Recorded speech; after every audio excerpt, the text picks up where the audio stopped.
You see these kung fu movies where the guy is like not even thinking, he's got this cup of tea and the guy does a kung fu move and he pop, pop, pop, pop, and all of a sudden the guy throws a cup of tea and he just catches it like this in his hand. It's like he doesn't even have to think about it. It's just, he's probably done that so many times, you know, something like that. I don't know why I'm referring to kung fu movies a lot. I guess I'm telling on myself old school stuff. Again, in terms of what I used to watch when I was younger.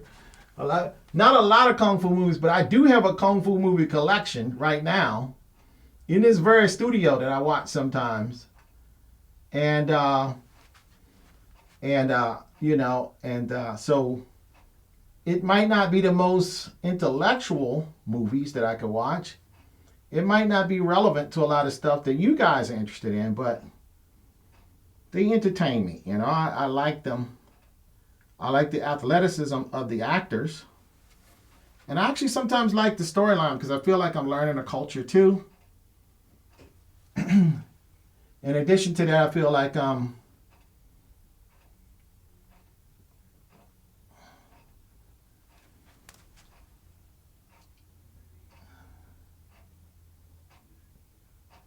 okay, so what I'm doing is just kind of just updating the sword a little bit. And I'm almost finished what I'm going to paint on this today. Because again, the particular type of technique that I'm using on this, just bring a little bit in focus every day. It's not like, I mean, there are some techniques where you can just paint left to right and just paint it just perfect the first time. And then basically that's kind of like a painting by the numbers technique where you kind of got this sophisticated drawing down. And what you're doing is you basically just coloring in the values inside of certain perimeters. But a lot of times when you see people on the internet, you can't see their drawing because it's so lightly done. And then the camera is slightly overexposed, so they're kind of playing with you a little bit. But it is a certain technique. And a lot of times people do black and white. They just do black and white, then they come back with little glazes with tone. And then they add the tone later when they're doing that technique. Those are all some ways to do things, but if you're going to run your camera like I am, day after day after day, you want to give people something to look at, I think, you know? And so I think it's nice when you can cover the whole canvas, cover the canvas really nice and get the idea of the color, because you see color all over this canvas. You get an idea of the color, you get an idea of the, what the person is trying to do, because a lot of times, when you're just working over here, I mean, we're on this column and all you see is a column. You have no idea what I'm painting until I get maybe to here. Then you kind of see an arm coming in. Well, that's another way to look at it. But I think it might be, I'll be on day 7 before I'm getting to this character. And then I might have lost everybody by then. So, I decided to paint this one, this style, because I knew that I wanted to start just inviting people to my studio, letting people see what I do when I'm painting. Now, when I'm doing my cinematography, I don't invite anybody to that because I get really, I'm not going to say I get a little bit more, I'm not going to say anal retentive. I'm not going to say bossy, but I'm very, very particular. And when I'm like that, I don't want people looking at me. I just want to just do what I do. And it's kind of like it's a lot of people around, and it's not a place where I would want to just talk to people and entertain like this, because other people are really trying to do a job, and a lot of times people getting paid, and they lose their focus when you're got a camera there, unless it's a behind the scenes guy. And a lot of times with the way you treat the behind the scenes guy, it's like, okay, get out of the way, we're trying to get something done. Therefore, when I'm doing my cinematography, I don't really do this kind of, I don't invite anybody because it's a little bit more of a team effort. And also, since there are other people there, out of respect for them, I don't want to kind of, get too much crazy going on the set.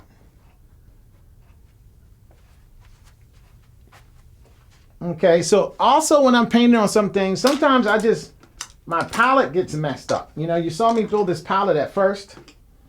My palette starts to get a little muddy in certain areas. Not right now, the blues are fine. My blue on my palette is fine. My green is fine.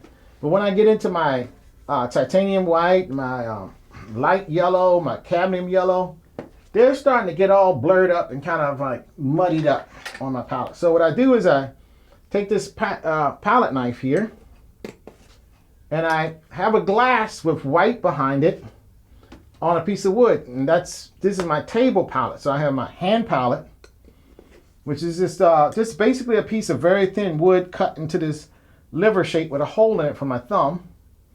And you can make these yourself and then just gesso it. And so what I do is I take the colors off that are still not muddy, and I kind of wipe them onto my glass palette here. Okay. And then I wipe it on a rag. I just take them off and I just put them, you know, side by side, you know, in rows on a glass palette. And the whole idea is I'm going to take them off of this palette. Then I'm going to clean this palette. Then I'm going to put them back on. And in putting them back on, I don't have all of the mixed stuff. I'm going to show you all of the mixed stuff I have in a minute. It's kind of starting to get muddy and the colors are not, I can't get the pure vibrant colors that I want. So I have pure vibrant colors here. I'm going to take my medium wells off. And now I got all these muddy colors here. Now some of them are okay, but I mixed them and I've done some things. I'm finished with that part of the painting a little bit where I need those colors. And now I'm going to move on to another section where I need to mix a different color palette. So what I do is I pour a little bit of Gamsol, which is kind of like bio-friendly turpentine made by a gambling company. It's an alternate. It does not smell. It smells like water. Does not have that harsh smell like turpentine. Therefore, you don't need ventilation. So a lot of times people choose to work in acrylic because they see acrylic as more bio-friendly, no fumes. But the downside of acrylic that it dries in 15 to 20 minutes, which makes it kind of, it just lock you into a certain way of painting, which is a fast style, is immediate style, because the painting is going to dry and set up literally in 20 minutes. And that's no good. Now, so once I do that, and of course, oil people like to work and come back. For example, I will come back when I worked on this chest area. I put one layer down. I mix my medium so it'll be almost dry 24 hours later, that I can still be able to blend another layer of paint with a different tonality into another layer, and then come back the next day and do the same thing and build my layers up to create a really nice bronzy kind of look on this skin tone. And I like that, as opposed to just trying to go left to right and just paint it one time that way. I kind of like this way. See, for example, I will take this nice soft sable brush here. I'll just take a little bit of medium, not even that much. I'll wipe some medium off and just put a little bit of color on it. And see, there is still some ability to go into some of these tones and pull them up a little bit and blend them into each other. And at the same time, I'm glazing the other colors, creating a little bit of a glazy kind of effect. But I don't want to put this on too much because I don't want to get it too shiny, shiny, shiny. But what I'm doing is I'm building up the patina of the paint.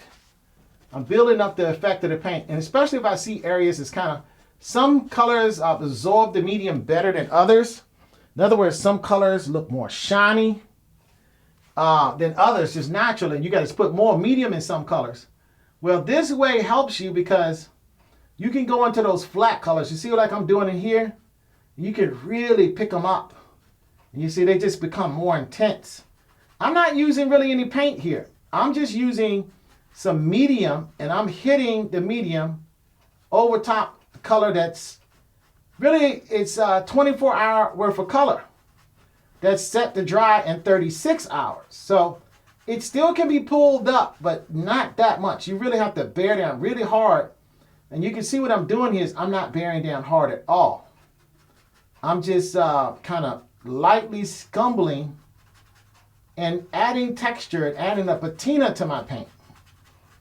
And so this is a technique that you can use if you're trying to really, for all you artists out there, if you're really trying to get your paint to really sing. And if you're tired of your acrylic paint and look real flat, and then you got to add all this varnish to the top layer, that doesn't look as good because the varnish is sitting on top. Well, by the time I have all these layers where the varnish is in the middle, and then the layer underneath that layer, and the layer underneath that layer, and it's all intermixed in the work, you come out with this really, really nice looking torso area, this really nice looking paint. Now forget about it as a torso, just the paint looks interesting.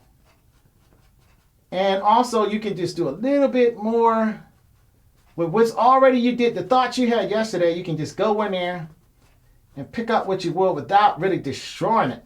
See, for example, if I was to go in here with the same brush, because there's nothing but medium on it, I would pull up this yellow. Literally, I'm changing it just ever so lightly because it's starting to already get tacky. And you know, the more you go back and forward like this, the more the paint dries, the faster it dries, I should say, the more tacky it gets. And it's going to pick up some yellow. You can see on the end of this brush, I don't know if you can see it or not, it picked up some of the yellow. But what it also did was move some other colors other than the yellow from one spot to the next. So then I go back and forward and I kind of blend everything ever so slightly. So this is working wet on wet, but it's also working wet on tacky. A lot of times people say wet on wet, but no, everybody ever said wet on tacky, because wet on tacky gives you a different look with the same brush than wet on wet. They're two different things that give you two different effects. What I'm going to also do, because I'm kind of losing my pop away effect, I'm going to go in here without even, let me stay on one thought. So let's go back to changing my palette. So I take a rag and I dry off my palette. Then what I do is I start with the lightest color first. So let me just keep my rag. I just like to hide it because it's kind of dirty, and I take the white first, and I take the titanium white, and I start closest to the little place where the circle with where my thumb is. Then I get the next lightest color, which is light, cadmium light. I know that I want cadmium medium there, so I'm going to save a little space, cadmium medium yellow. So I'm going to put cadmium medium red there. Then I'm going to put my alizarin there, alizarin crimson. Then what I'm going to do is put down, now I probably should not have put the alizarin crimson down because you generally put yellow ochre down as well. So what if I want to move something, I can move this red over, just kind of scrape that and pull it up. Then I can pull, so what I do is I get the colors that's already here first. Now what I could do, what probably would make more sense, is I could go and say, okay, I'm going to need a little bit more yellow. Then I can go say, okay, I need some medium yellow now, which this is kind of like a warm orangey yellow, as opposed to the more lemony yellow of the other one. Sometimes I mistakenly call it lemon yellow. Then I'm going to use some yellow ochre. So I put down yellow ochre next. Okay, and I put down a little bit bigger than like a lima bean. You know, if you know what a lima bean looks like, I put down about the size of that. And now I already have some alizarin on there, and that's probably enough. I already have some burnt sienna on there, and that is enough. And those are kind of like my browns. But one brown that I also use, which is my dominant brown, is the one I use quite a bit. That's raw umber. So then I'll put down some, about a lima bean worth of raw umber, because I use that quite a bit. Okay, and I leave my paints open for the most part, because oils don't dry that fast. Because sometimes when I come back, I don't want to have to unscrew the tops and all that. So then what I do is I move to my greens. So once I establish my yellows, and then it goes to yellow ochre, then I actually throw red in there. Then I go get, the crimson is like a reddish kind of purple, kind of burgundy color. So then I go from red, then I go to a reddish brown, which is burnt sienna. Then I finally go to brown, which is raw umber. From there, what I do is I go to my greens. So I get my green colors out, and I start with my lightest green, which is emerald green. And then I'll put that beside that. Now, I don't use that much. In this painting, there is green. You can see green on the columns, but I have two greens that I use. I use Viridian green, which kind of is like a green that's kind of like a oak tree kind of leaf color. Then the other one is a real bright, vivid, clean, pure green. Emerald green to me is one of the most pure green colors you can get, and that's my favorite green, opposed to say phthalo green and other greens like that. Okay, and then what I do is I go to my blues after that. I start out with cobalt teal, which is actually lighter than the cerulean, but like I said, I kind of group my palette in color groups. I don't need but like a green pea size of that because I may not be using that much teal, but there is some teal in some of the jewelry that I might paint today, but sometimes I don't get to it. Now I went a little bit out of order with this cobalt blue because I generally would put after the teal, I would do cerulean blue. And these are the two colors I kind of use for I call it the chemic colors because they have a lot of tonality like in here with the cobalt blue, the cerulean blue, and the teal blue. And basically, these are tints of the same color. This is almost teal and cobalt blue and cerulean all in one. Really intense in these areas right here. So I put a lot of that on. And then also what I do is go back because I really didn't have to add anymore because I still had some teal blue left.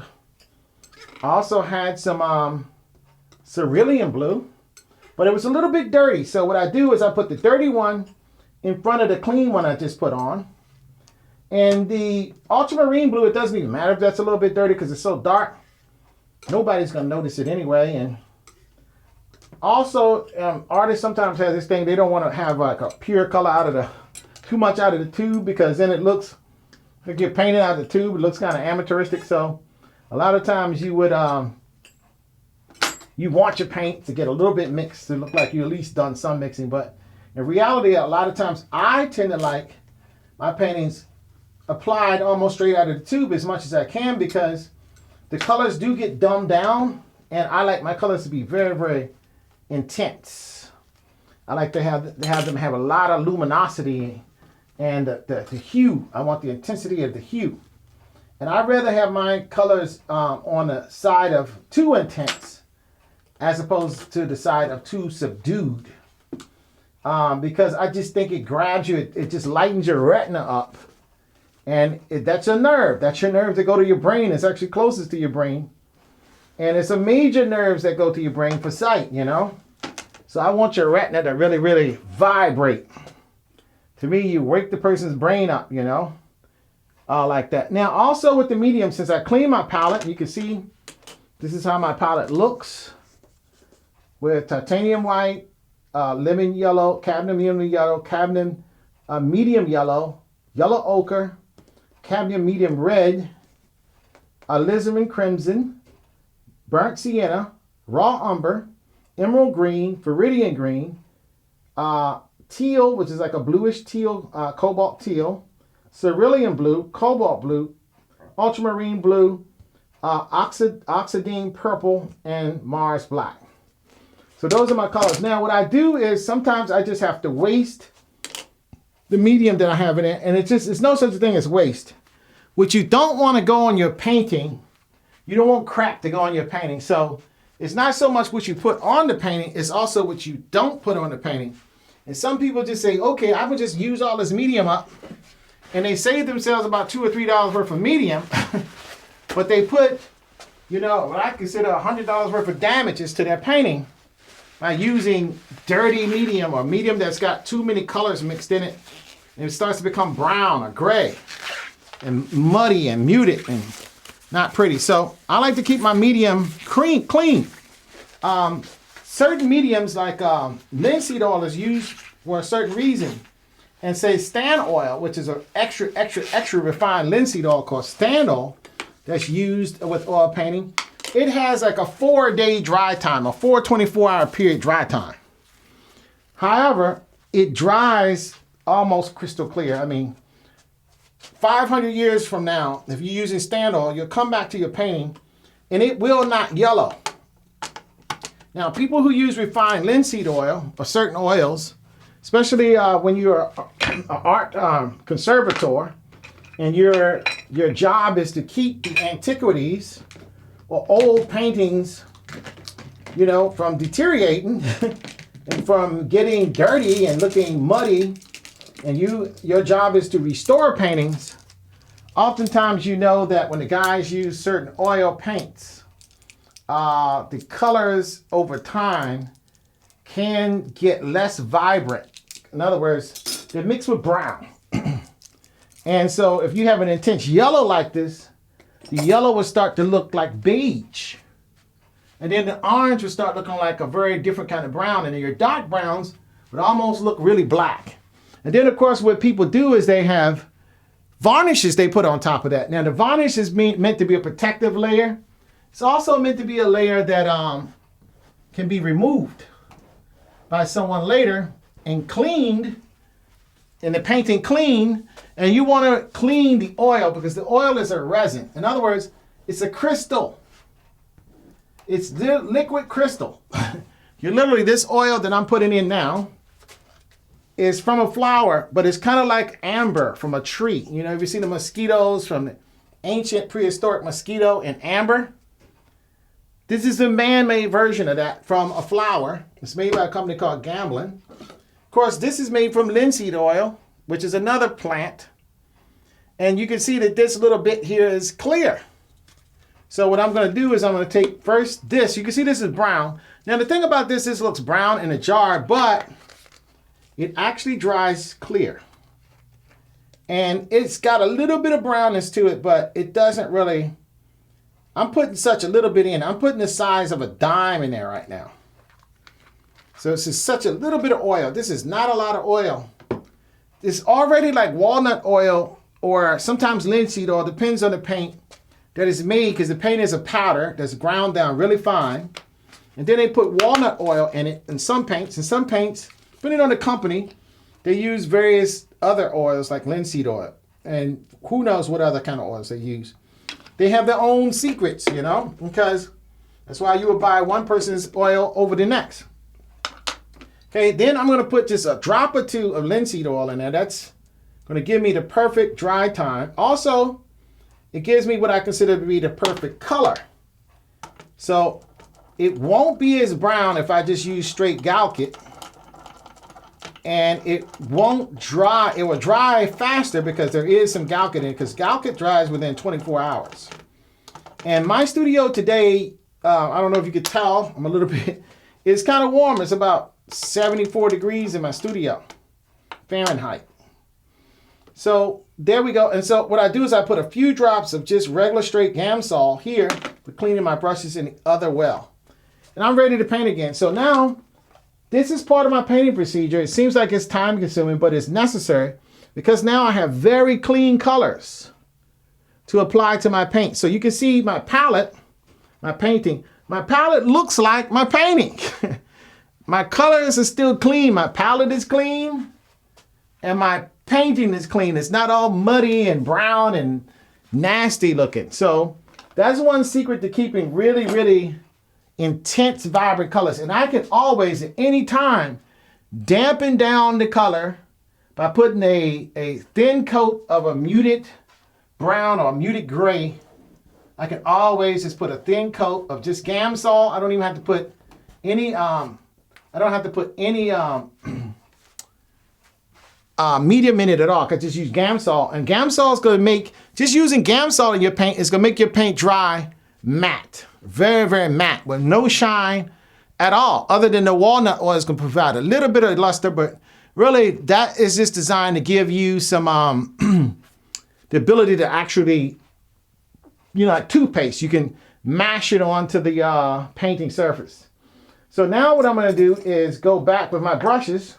And I generally will clean my surface off a little bit so that I can line my brushes up. I take my palette, I put it back, take my rag, I put that way it's supposed to go.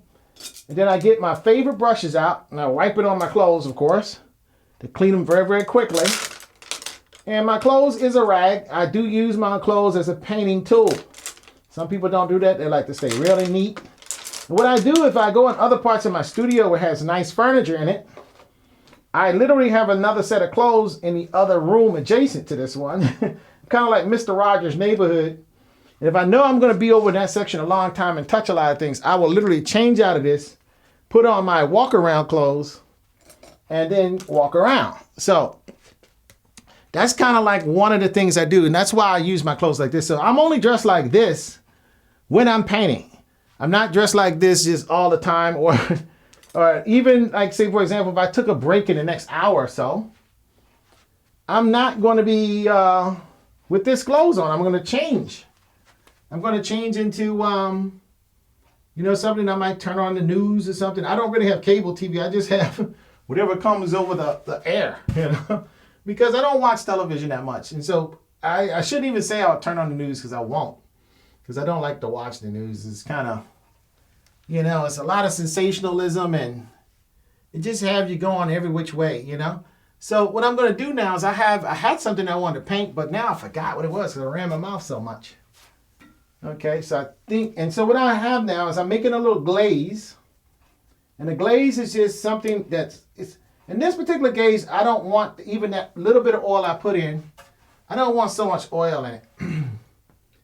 I just want a coloration. I just want a thin coat. Again, sometimes you can lighten a color that's already put down by applying a glaze that's lighter than it, but very analogous to the color. Analogous simply means very similar to the color, but just a little bit lighter, but similar in color, in hue, and value, but just with a little bit lighter. That is a good way to think about analogous colors. So, and what I'm doing with this glaze is that I'm kind of like cheating, because a lot of times I will come with a thinner brush and I will blend it with that. But also what I found out you can do is faster. Just use your finger. And sometimes that is faster. And and a lot of times it gives me, it's a fast way to get the tone and the no brush stroke that I want. Sometimes just use your finger. It's called the finger technique. So one of my tools is also not just my clothes that I wear, it's also my finger. And most importantly, when I do this, I use my ring finger. Just to let you know which finger I use when I do that.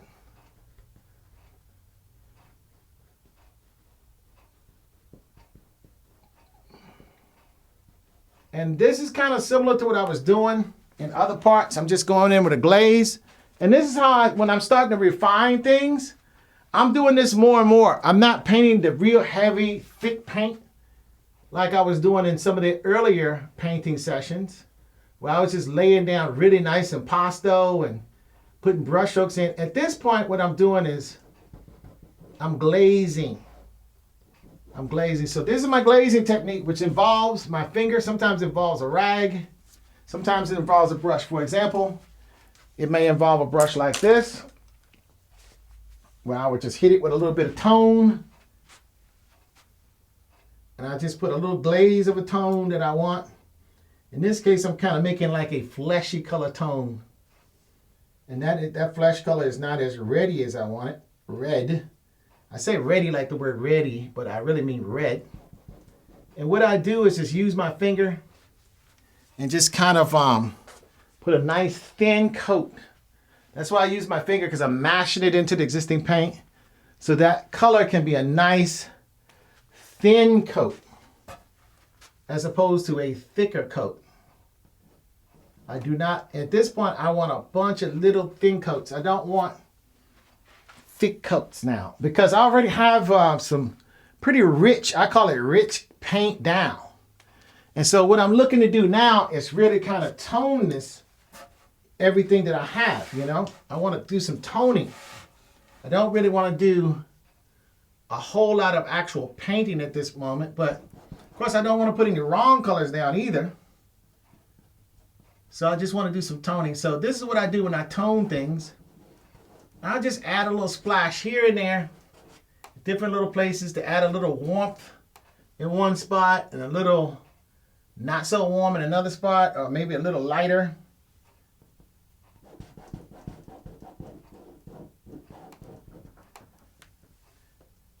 And a lot of times it's just going back with the medium a little bit and just adding just a little bit of tone.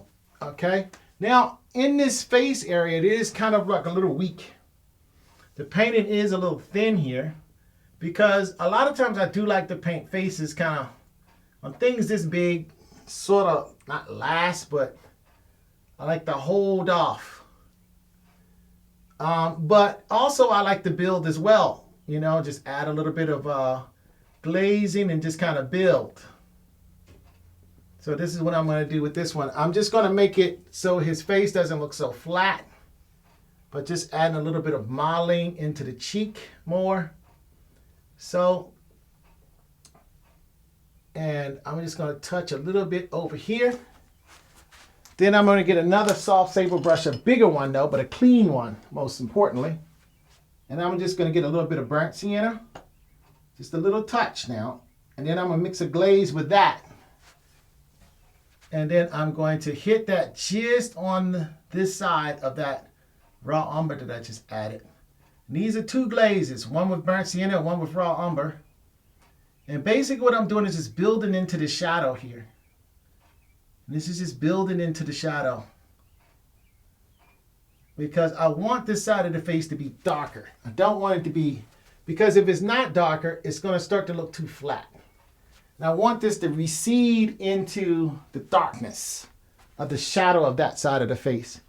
But at the same time, I could make the mistake of making this too shiny, too quick. I don't want that either. So what I'm going to do is I'm going to try to pay a lot of attention to not do that. To not make things too shiny, too quick. And that's just to, you know, that little bit of linseed oil, that little bit of Gamsol that I put in, that can do it. And of course the shine would go away because what happens is you will apply some more tone to another part at another point. And you know, ultimately the painting is going to be a little bit on the shiny part side of things, but okay, so now what I'm going to do is I really need to work with that black that's in the Nimi or in the crown or the do-rag, the ancient do-rag, I call it. And you can see I have a do-rag on. In ancient days, the king has his do-rag on. They call it a Nimi. But essentially, it functions on the hair. They must have had nappy hair like I have. Because they wear do-rags. I mean, who wear a do-rag if you don't have to wear one? I mean, it's part functional and part fashion. So I can see how a do-rag will become a fashion statement, because if you have a certain type of hair, you may want, especially if you're getting a lot of sun and it's drying out your hair, you may want a do-rag. Keep your waves nice. Keep your hair soft, pliable, and moist. So the Nimi, that's what it's doing. So when you go home and your lady touches your hair, you're feeling nice and soft and mellowed out like you want to be. So what I'm doing now is just pulling some ultramarine blue all the way to the edge of this Nimi, because I'm mixing a little bit of dioxazine purple in there just to give it a little bit more interest as it gets closer to the face. But I'm going to pull this ultramarine blue all the way in. I don't want it to look like black. I definitely want it to look like it's the blue of the Nimi coming all the way over and touching the face. And I want this color to be very, very pure. So I'm almost going straight off the palette, not mixing with much anything else other than a little bit of dioxazine purple, and trying to create a nice blue, intense blue here in this Nimi. Of course, what I can do is go in and glaze this as well. That's what I'm going to do in a later date. But for right now, I really want to build the initial color. And I'm not going to try to go in here with too much medium, because I don't want this too shiny too soon. You know, that fat over lean thing. I want to keep it as lean as possible, because the painting can get too shiny. And then also, I'm in a studio and I'm trying to film it. So I got lights on this thing and it makes glare. And on your camera, it might not look right. Whereas what I'm seeing in the studio might look a little bit different. But you know, the cameras cannot see what the eyes can see. And so therefore, I want to try to make this look as comprehensive to you as possible. Okay, so trying to keep the shine down on that some. It's going to be hard because you do want to have some medium in it. You do want the image to look right, to look good. But you don't want it to, and you want your colors not to be wimpy. You know, you want, for example, now I'm using cobalt blue. And of course, I still am using the same brush I used with the ultramarine blue. So there is a little ultramarine in this. And I'm just seeing now that I want to build this blue up a little bit more so it doesn't look so wispy. I mean, it's painted nicely. I mean, the definition of the shape is there. But it's just the thickness of the paint. The intensity of the paint could be more, it could be more presence in the paint. Let's put it that way. I'm going to explain it that way. More presence in the paint. And I'm mixing a little bit of medium in this, so it's going to be a little bit more shine. Because this color can go on kind of dull. And right now, the color that it's going on top of, I painted a little bit more wet on wet. See, this is totally dry now. And then I'm going to go back on another day and I'm going to hit that yellow. But for today I'm focusing on the blue. And only thing I want to do with both the yellows and the blues is just to make the paint itself more there, more present, to have a presence of its own. So I want to make the blue have a little bit more presence. And right now, actually for these last bottom little lines, is almost straight cobalt blue coming in there. And of course, for this bottom one, it's starting to get darker. So I'm going to paint the top of it cobalt blue more so. Then when I get to the bottom, I'm going to switch over to ultramarine a little bit more.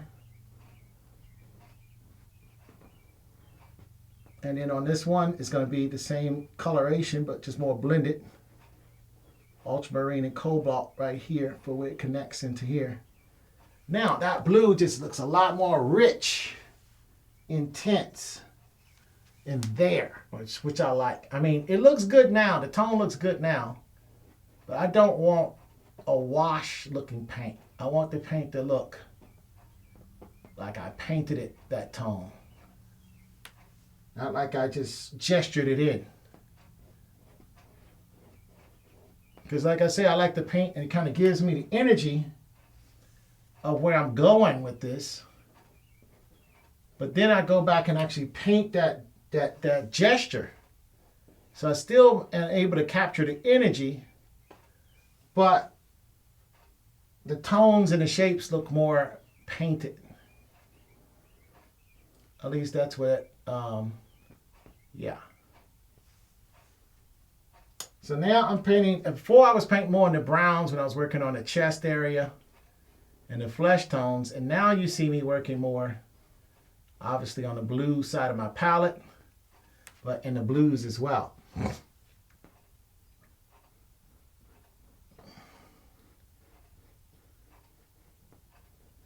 Okay, so now that Nimit is popping even more, it's just there on that canvas. It's just there because my paint is thicker. My paint, and the brush strokes is in there. But the brush strokes don't look, gestured too much. It looks painted. It looks like it's supposed to look, in a realistic painting. But it does not look like wimpy color. It does not look like wimpy color. It looks like seriously painted color. Okay, so it's a couple little touches here and there I want to make on this piece right here and here. Again, just to bring those tones out. Now, sometimes you can just hit it with a little glaze, with a little bit of medium. It can bring out the color, but In order to bring out the color, I have to make sure that there's enough pigment literally on the canvas, you know. I mean, a lot of times people say you're bringing out the color, but you got the pigment so thin on the canvas, there's almost nothing to bring out, you know. I mean, you want to have something, you want to have some color to bring out with the medium. You don't want the medium just to be trying to do too much more than what it can do. The medium needs something to sit on top of, to soak into. So you need to put something there, some thickness of paint in, so your medium can actually soak into something that's worth, soaking into, And then when you do apply the medium, and if it's thick enough, it just looks that much better. So I'm taking the time now to kind of go into this and just basically intensify some of my my brush strokes, some of my tones. And then on another day, I will clean up the lines better with the yellow. But for right now, I want to kind of save it like this with the blue. Just let that set up and give that 24 hours to dry.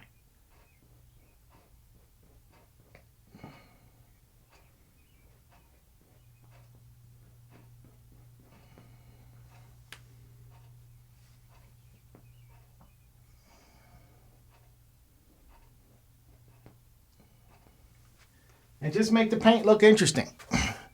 Okay, but so much painting to be done. I mean, I can move all around this painting. And sometimes I paint onto what looks the worst to me, onto what looks best, as opposed to just like moving in an order around the painting. So that's just the way I am sometimes, I sit back from the painting like I'm doing now. Try not to get any glare in my vision of the painting and see what needs to be done next. Okay, what's been bothering me for a while actually on this painting is my falcon. And because I haven't really paid a lot of attention to him. I did some painting on him yesterday and it's still wet, so I don't know if I can do a whole lot to him. But what I am going to do is I'm going to paint a few more shadow tones or glazes of shadows into them. And I'm going to do that with a little bit of raw umber and Mars black. Just underneath the wings, his body needs to be defined, and the shadows and depth. It looks kind of wimpy as he is right now because I really just put down some texture. I didn't really try to do a lot of modeling with this at all. When I was modeling it, I just wanted to get him there. I wanted to get some paint down where he was and kind of get him going. And then I stopped. I stopped on him. So now what I'm attempting to do is to at least get some basic shape going with him a little bit. Get his basic shapes working. So with a little bit of modeling, I'm not going to do a lot of modeling here because he's still wet in the area that I really want to work in. But the areas that I know is dry, I kind of want to just get a little beginning in terms of how I'm going to model it. Just a little bit of that going. Just a little bit of that going. Okay, and that's about it for now on that. So that's over as fast as it could start there. And I might have made it look worse looking, I don't know, but it's good enough to give me an idea what I want to do probably tomorrow on this, or perhaps even the day after tomorrow. Gives me a little bit of an idea what I want to do with it. And I just really did doing this little bit of modeling with a glaze of Mars black and raw umber. Just to kind of, and then if I step away from it, yeah, that looks a little bit better than what I had. It might be too intense. And of course, something that's too intense, you use your eraser, which is a rag. And probably this is what I was going to do anyway to soften this edge. But I needed to know if I needed to do that. So I had to walk away to see that. And I did, so now I'm doing it. All right, so now what I did was I put a little bit of a modeling glaze there. Then I wipe some of it away just so I can separate the wing a little bit, the wings a little bit from the body of the actual bird. Just a little bit of separation. And then I'm going to do the same thing on it, not just with shadows, but with tint in the other direction. And you can do it with black, but you also can do it with a very light color as well. Not necessarily white, but a very light kind of gray. And what you want to do is you just want to make a little bit of a tint and soften that in just a smidge to kind of create the difference from where the body is and where the wings are. And that's just going to help me later when I go to actually paint this thing with more detail. And it does really help me. What it is I'm tired of looking at it looking so wonky. I just want to do something because it's bothering me. Let's put it that way. So it's not so much it's gonna help me. It's just that it's not gonna aggravate me as I'm painting other things if I see something looking a certain way. So I do know I need to fix the eyes on it, but again, that has to dry. I painted that yesterday. That is still very wet. So I'm just gonna pop that a little bit more 3D in terms of its body. You can see how that seems to come forward just a smidge more. In addition to that, I think I'm just going to go right in here with not even just a glaze, but something a little bit more painterly. And just kind of pick this tone up some. Just pick that up some in there. Kind of fluff out his feathers some. Just fluff out that texture. Because again, this is using my texture layer. Then when I paint, I'm painting like details and shadows with glazes mostly. But sometimes I also paint in that too. So there, I think that's kind of creating the kind of pop I want. And it's all good.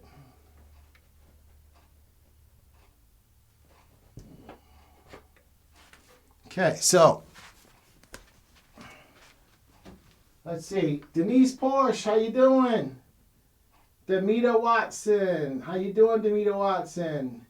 Kinde Crew, what's up? Lavelle, John Moore, Milton Bay, Keith Graham, Delta Robinson, Sharifa Abdullah, Jahib John Victor Jimenix, and Daniela Jean Varga, and Kaya Creatis, and Santi Joy, what's up? And El Cristo Negrito, and Walter Beach, and Adamas Dahoso. I guess that South African. What's up, my brother? And Ed Ferguson, and Ankra Patah Sanu, and of course, the famous and extraordinary Porsche D, the most wonderful person. Okay, and Commit Garvey, what's up? And Denise Marcy, how you doing? How are you guys doing today? Glad to see you. Okay, so now I think I've done enough touches on the falcon for right now. And the eyes is the thing that's bothering me the most with that, and the face of the falcon and his claws. And of course, I can work on the wings and the leaves later. I mean, the feathers later. But I think now I should focus on another part. So, there is a plethora of things I can go after. I mean, there's things I need to update. Always update this, always update that. But right here in kind of the middle of this painting, down from my falcon, I might want to tackle some of this stuff in here. Because I think I've been neglecting that. So let me go ahead and jump on some of that. And some of this stuff is tiny. It's kind of in the background. You're not going to see it much. So I have to decide, how much detail I'm going to put in there. Do I want, the more detail you put, the more it attracts a person's eye.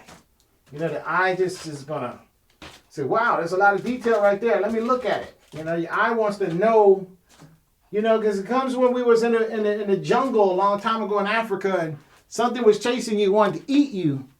Or there was a poisonous bug and you had to be able to see that thing. You have to be able to catch that thing, the leopard in the corner of your eye. And if you move too slow, that guy was going to eat you. So your eyes is really used to looking at the things that is in sharper focus. Look at the things that attract your attention. Anything that moves, anything that looks like it's, that's what the eye is doing. So when something is sharp, your eye is going to want to go to that and focus on that and study that. And understand, your eye wants to make your brain understand what it is. So what I'm going to do is I'm going to focus on the things that's in the middle, because we have a tendency, we have two eyes, but we have a tendency to look at the things that is in the middle of everything. We don't really look too much peripheral. We got to turn our head. We have this neck, and it forces us to turn and kind of face the thing into the middle that we really want to focus on. So painting is the same way. The person is going to walk up to the painting, but you don't want the person to be like doing this too much. You want them to kind of come right in to your central characters. And of course, my central character is offset, because I'm being a little sophisticated. Instead of me putting everything bullseye in the middle, I have a pyramid shape going from eye to eye to eye. And then I actually have a diamond shape going from eye to eye to eye to your eyes, wherever you're standing. So you can see an inverted diamond, a pyramid, and a pyramid in your set of eyes, because they're looking at you. So they're creating that line. The falcon is even looking at you. So those are the only three characters in this that is actually looking at you. Everything else is not aware that you are there. And that is not an accident. That is created on purpose by me to direct the viewer to certain places I want them to look at, things I want them to see. What I want you to experience when you see this painting is blah, blah, blah, and blah. Clearly, I want you to see Heru and Het-Heru. That's what I want you to see. So, and I want you to see the falcon. That's why it's very important that I paint him right. I'm going to paint him really good. And I've been neglecting him. And a lot of times, like I say, the stuff I want to paint the most, I save that to last. It's kind of like when you're eating your dessert, you kind of like, you don't want to eat the dessert first. They say you spoil the meal, right? It's the same thing when you're painting. If you paint the stuff that you like the most, then you can be bored painting everything else. Because you've already painted the stuff that you're really getting off on. You're like, oh my gosh. Well, it could be like with the ladies. I'm gonna go with sex just to kind of make this conversation more interesting. When the guy doesn't do the foreplay part, right? The ladies is kind of like, okay, he's just going Roger Rabbit straight to it. And ain't nothing else going on but buck. And what happens is that could get boring for the young lady, because you haven't really tuned her up right. She's not really ready for you. And what she wants to do is spend some time. She want to be intimate with you. She want to check you out and see what you're about and whatnot, and kind of experience you more. But before you know it, you done went straight to it. You done had your fun. And you didn't dibble and dabble to make anything kind of take a little longer, last a little bit more, or whatever it needed to happen. That maybe this other person, so as a painter, you're the same way. I'm not going to say it's kind of like sex, but you're enjoying the process, and you don't want to just go straight to the most fun part. You want to kind of build up to it, and if you go to it too quick, it's kind of lackluster. You're taking a lot of the thrill out of the whole reason you're painting the thing in the first place. And and so the characters, I said, okay, I love the Nimitz. I love the look on this character's face. I love the look on her face. Okay, the falcon, and I like the intensity of it. I like the swag and the bodies.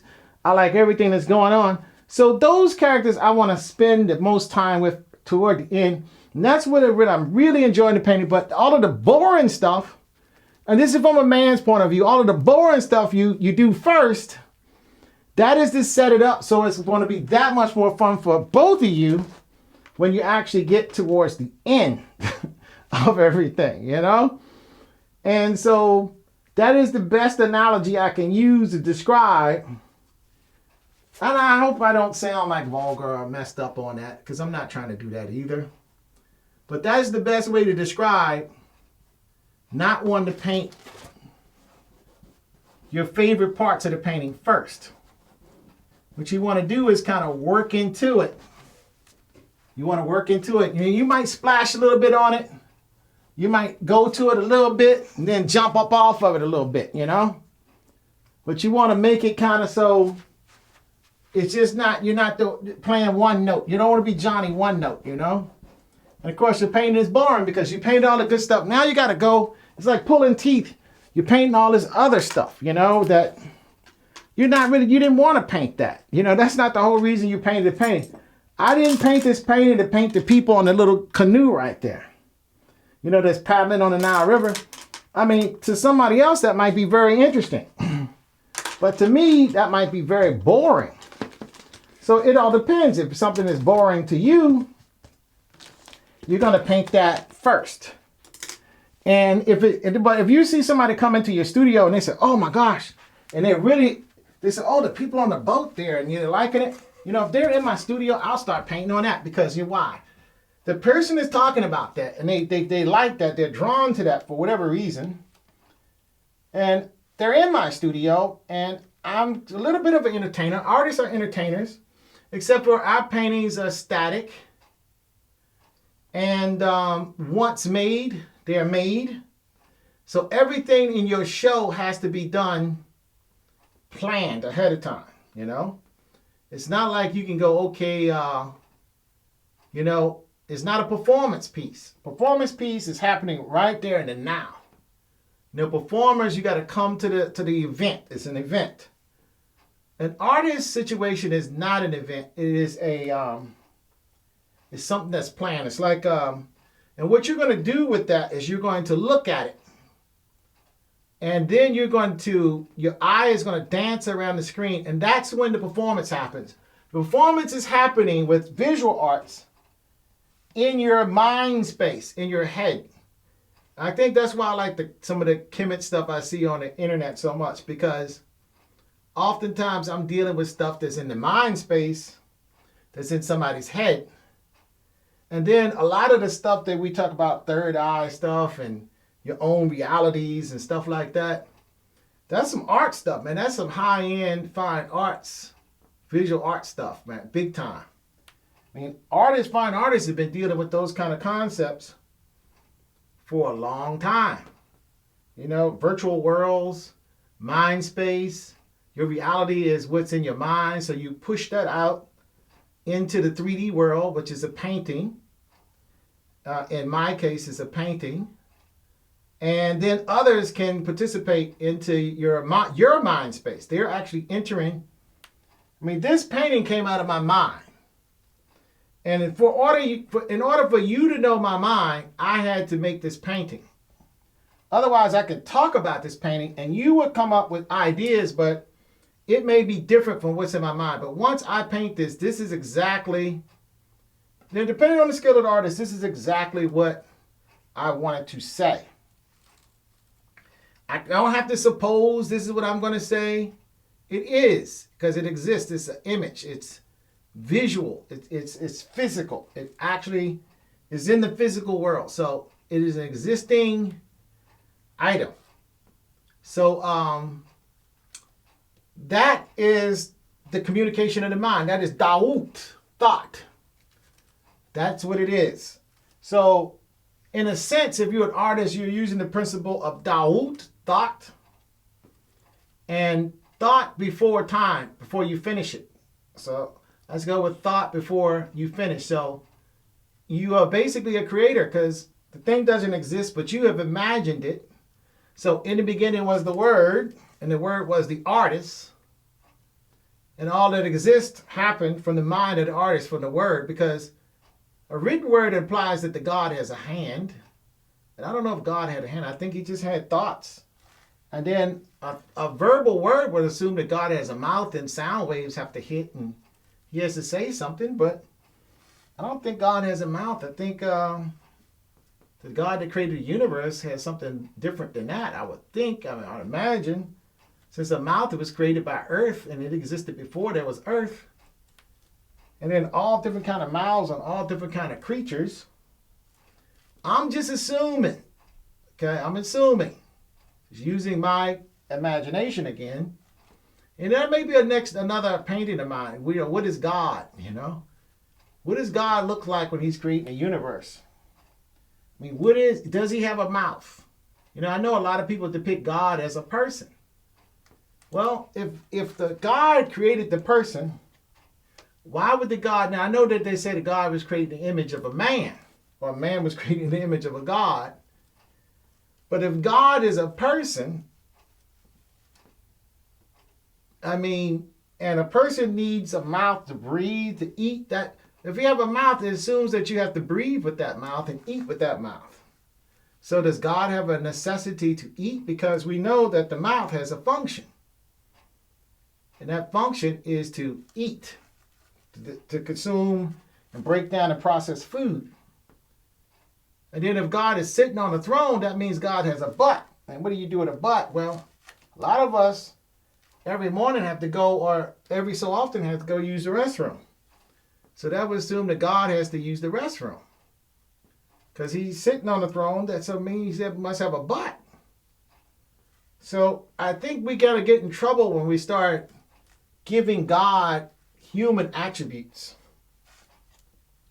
And as a creative type of person who imagines things, I find it very difficult to imagine God as a man, with a man's body, with a man's image.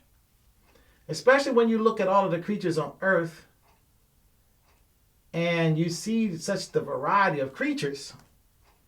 And you do see an ape and a monkey kind of look sort of like a human man. But by and large,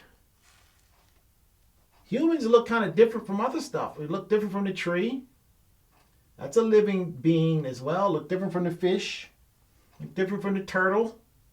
Look different from the elephant and everything else. So, there's a lot of things on earth that looks much different than a man. So God created those things too. So why this particular image? And then all those, like a jellyfish has a certain function.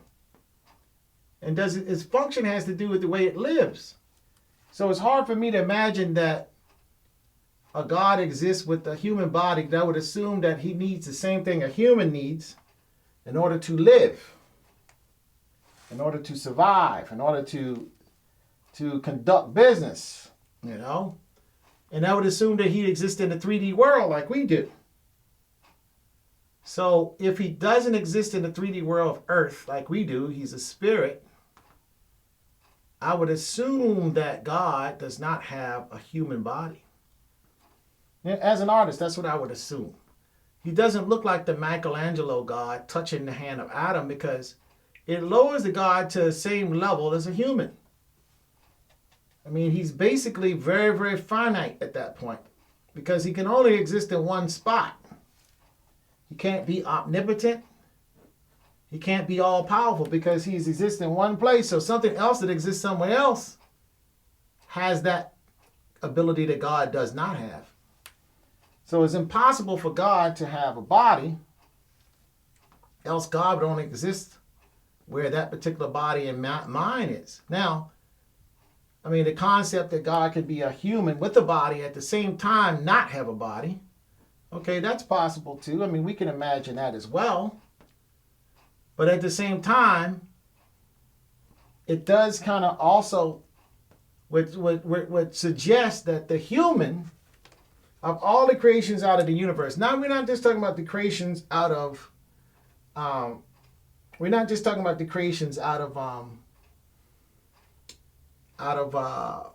earth. We're talking about all the creations out of the universe.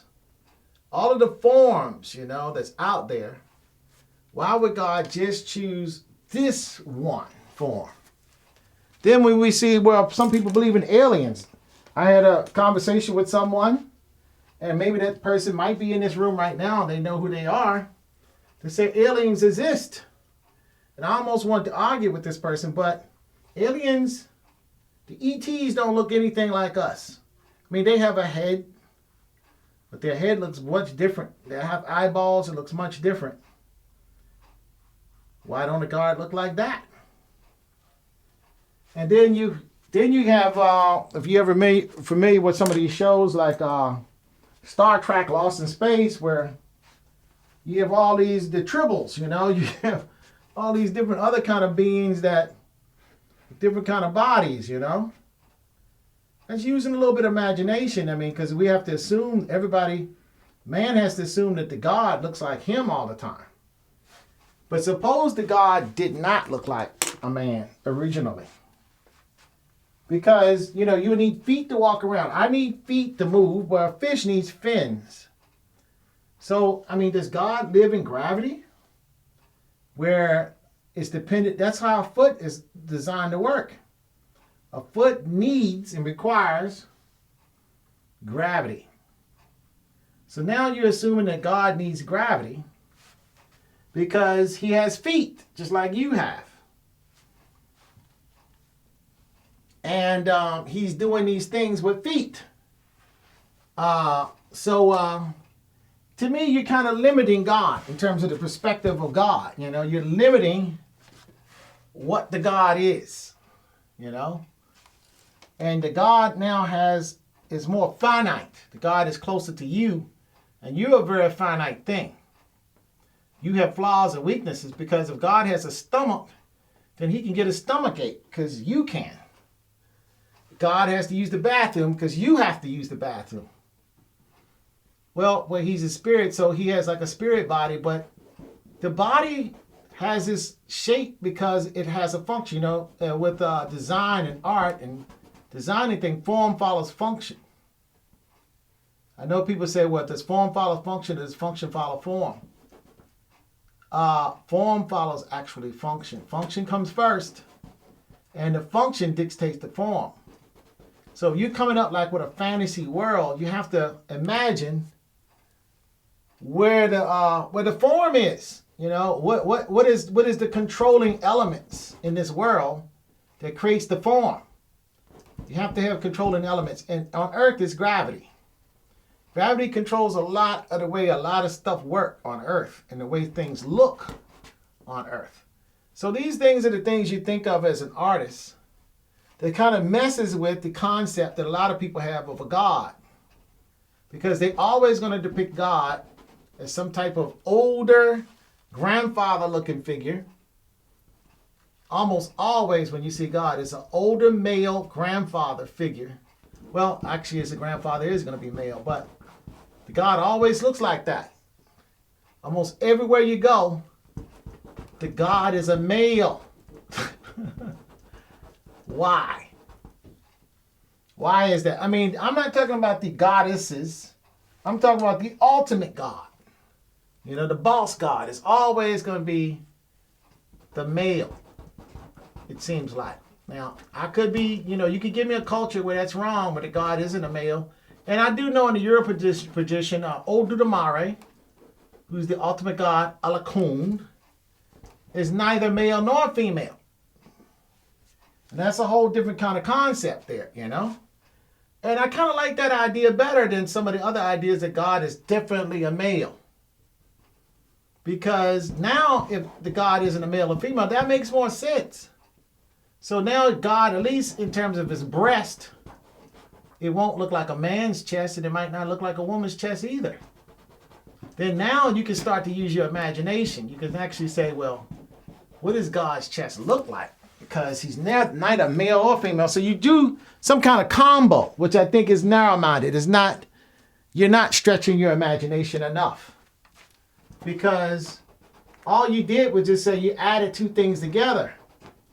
You didn't imagine something that could be both originally, not before you had a male and a female. This existed, so that is the original. The thing that's not original is that when you had to break it down and create two separate things, a male and a female. So if the one is both the hybrid male-female existed first, it would look similar to us, but it wouldn't look like a combination. It might look like something else. And again, I say might, you know. All of this stuff is might, maybe. And you have to suppose, because a lot of things, but you have to use a certain amount of logic. You have to use a certain amount of logic, and then you have to use a certain amount of imagination. But the imagination should be based on something that makes sense, something that's logical. So in a sense, you do have to come towards these kind of concepts with a logical mind, you know. You know, you can't just say, oh, it's this way. Because now you're getting into the same dogma that a lot of other groups in civilization subscribe to. That, okay, it's this way of the highway, there's nothing else. You're either going to do it our way or you're going to hell, you know, that's all to it, you know. And I'm going to pray for you and all this kind of stuff that people do. And, or kill the heathen, kill the infidel, you know. And I just refuse to just go down that rabbit hole with that, because now it's just very narrow-minded. It's very kind of like shallow thinking. Very shallow thinking. And it's convenient. It's real easy to do it that way. Because you're not challenging anything. You're not thinking. You're just going with the easy route. And even the Bible said, you know, the narrow is the popular is the way, or narrow is the way to righteousness, and popular is the way to destruction. And so there's a wise saying. I'm not going to say it's a correct saying. I'm saying it's a wise saying there. So, but that applies to everything. It applies for and against Christianity as well. I mean, it's not just like, okay, this only applies to everybody else, and the only thing that's right is a Christian perspective on that.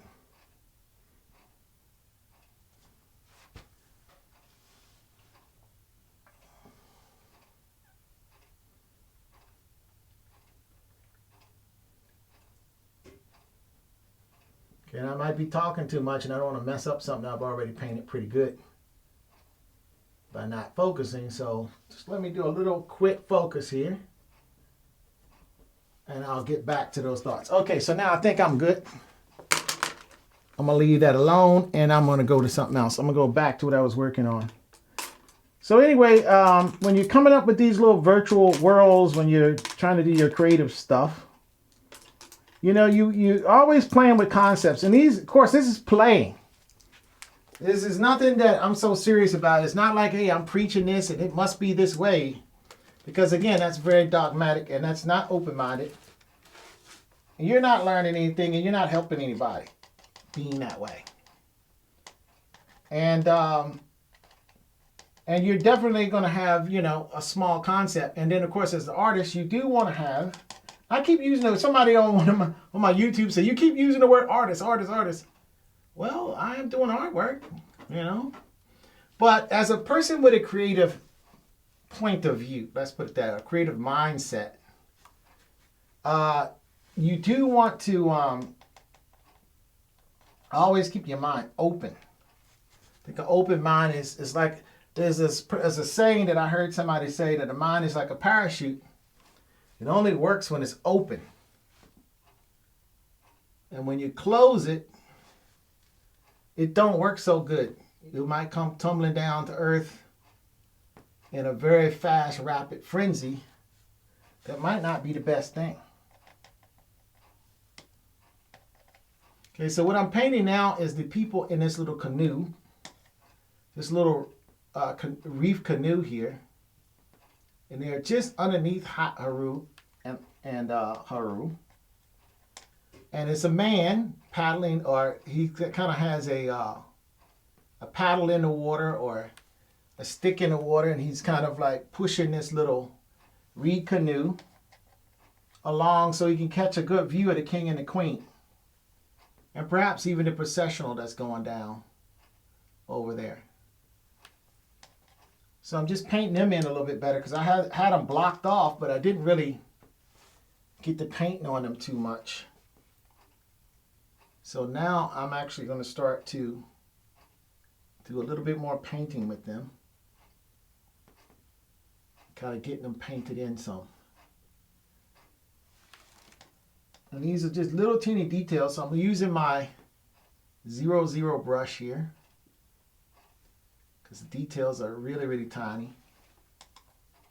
Of course, you only can get so much, you can only load so much paint on the brush at a time, so you have to constantly go back and forward with this particular brush with your different colors.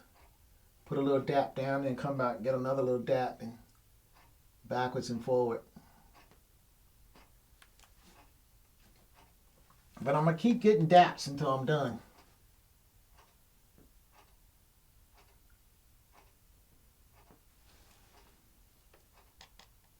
Of course, just like everything else in my painting, I'm not trying to do everything in one day, in one sitting on any particular piece. What I do is I work in layers, what I'm doing on this particular piece. And I'm just kind of coming back at different subsequent times, updating different tones, one on top of the other. And adding detail as I do that.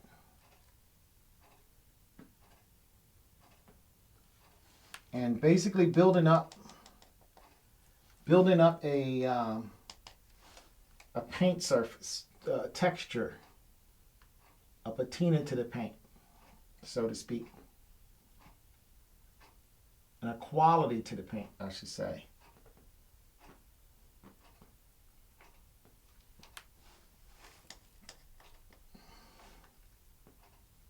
So that if a person wants to observe the painting closer, this particular painting is huge. It's not necessarily meant to be seen from 2 feet away. It really isn't. It's actually meant to be seen from about 12 to 15 feet away or more. But you never know what kind of space you're going to have available. And when you paint a painting like this, you do kind of risk the fact that you're only going to be able to put this in so many places.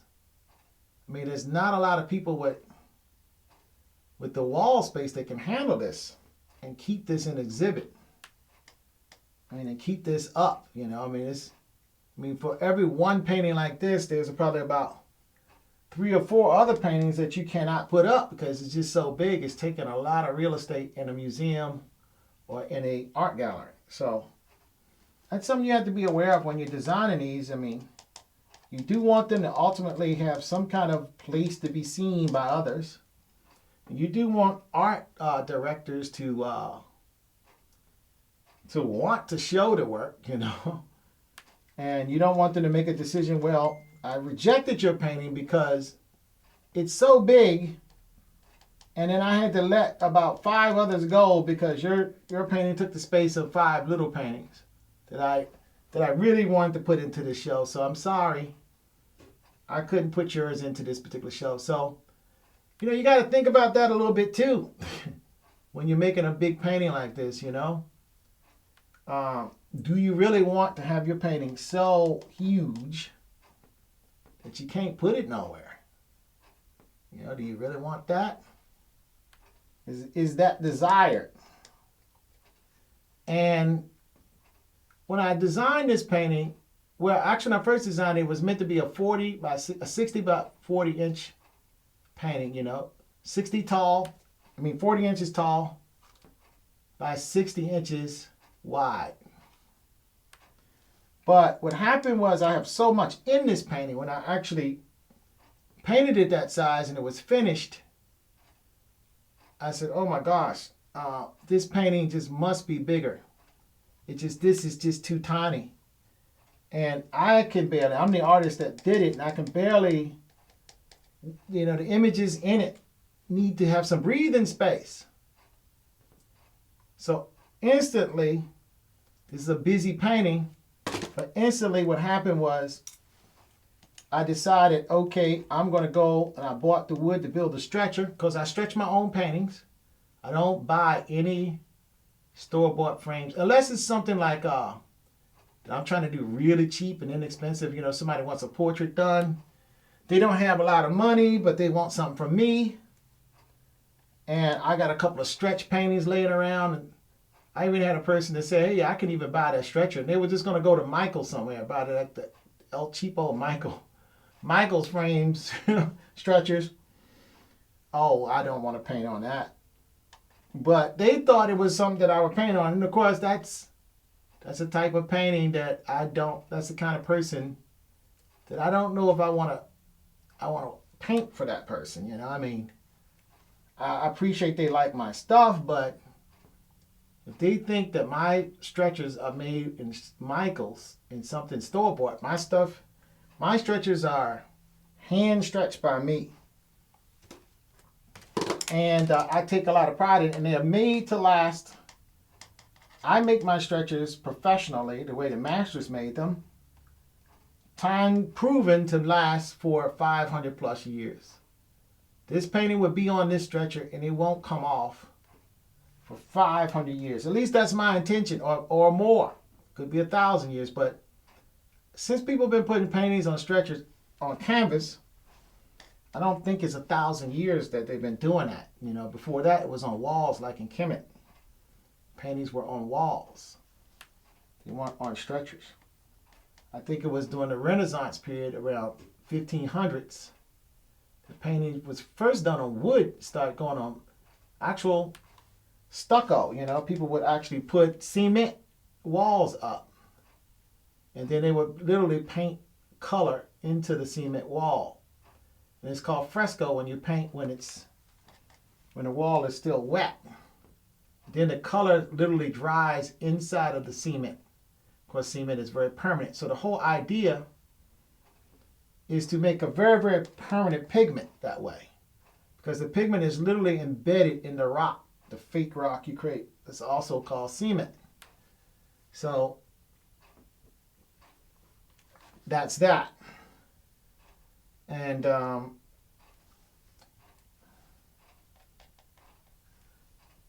so that gave way to people painting on wood panels, because what happened was a person will come into town, like a barbarian group or a foreign horde or whatever, army, and they would just destroy whatever building that was there. And of course, all these treasured works of art is destroyed.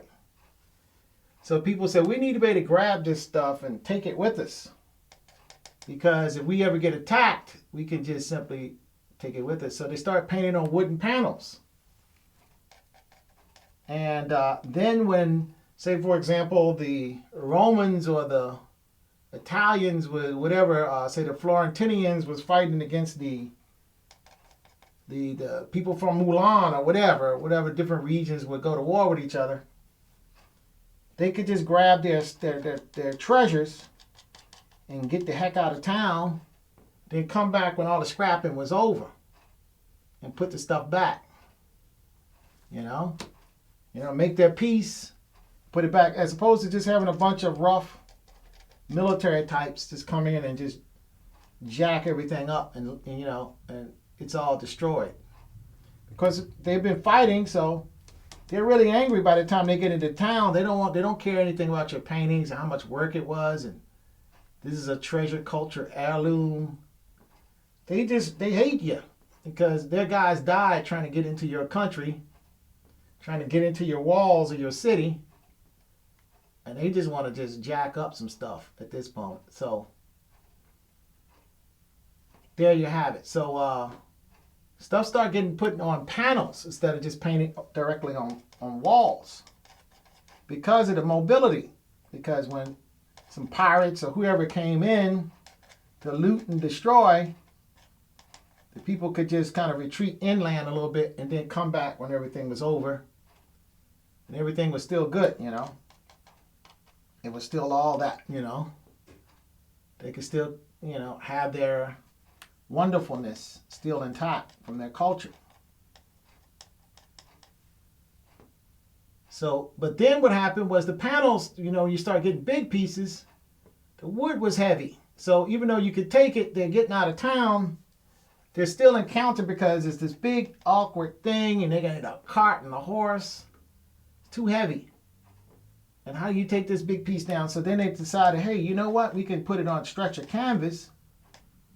And that's even lighter weight. So when we got to get out of town, we can actually just put it on a lightweight cart and really get down the trail and get away to safety antiquity.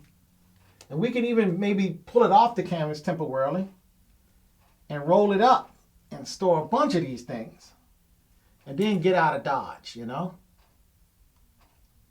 So that's when linen and cannon, people started basically painting on linen. And what they were doing was they was imitating the stone walls, you know? Because basically gesso or primer was talc. Talc is just marble dust. So all they really were doing was taking marble dust and putting it in a glue type of resin.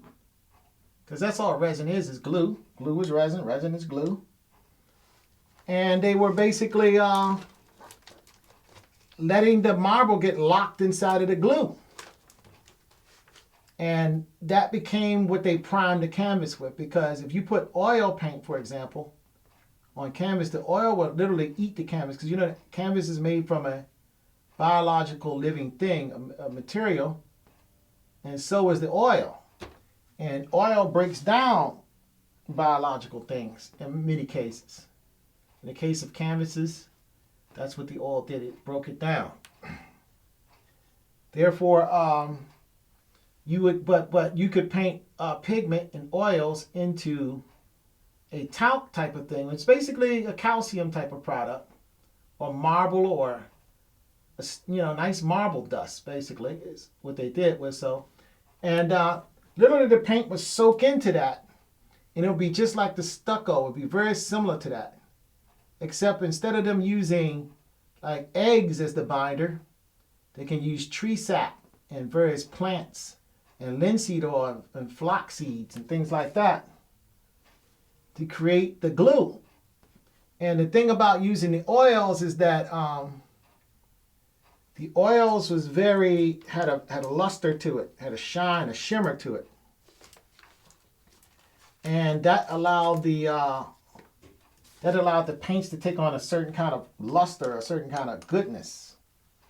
That the tempera paint that painted just by nature of soaking into the talc was very flat. It didn't have any shine or shimmer to it at all. It just would be basically flat paint and harder to blend because it's actually soaking into the plaster. So you could imagine something that's basically a 1/4 inch deep into the plaster. You can't blend that color because the color is actually in the plaster itself.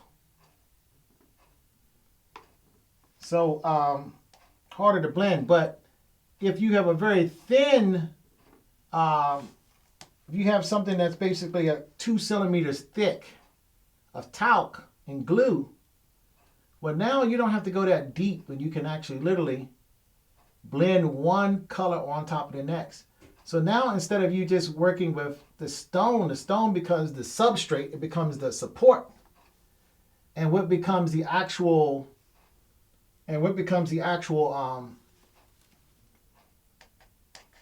image is the actual oil resin. So then hence oil painting basically became a very desired thing to work with, because the resin just had this very wonderful sheen and shimmer about it. And then since it sit on top, you can blend it better. You can blend, instead of you blending with it sinking into the talc, you're blending oil with oil, an oil that's partially dry, just like you heard me speaking earlier, with oil that is dry. So, you're creating some very, very interesting kind of effects,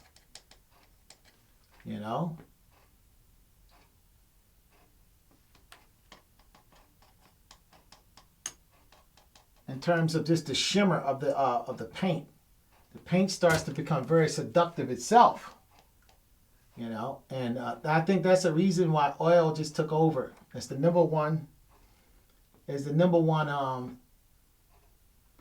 type of medium to use for a long time. And that's when tempera paint kind of started becoming, unless you were painting a wall somewhere and it was a stucco type wall, and which is very, very, I mean, the situation was going to dictate that you had to work with tempera. You weren't going to do tempera. You know, or if it was a situation where you were going to come back a little bit later and paint over something with a different design, you might use tempera, because tempera is good for that. You could just plaster over something or chisel it up and just do it again. But if it was something that was going to be pretty much permanent and as a lasting image, most likely you were going to use an oil paint, because it just lent itself to that type of thing.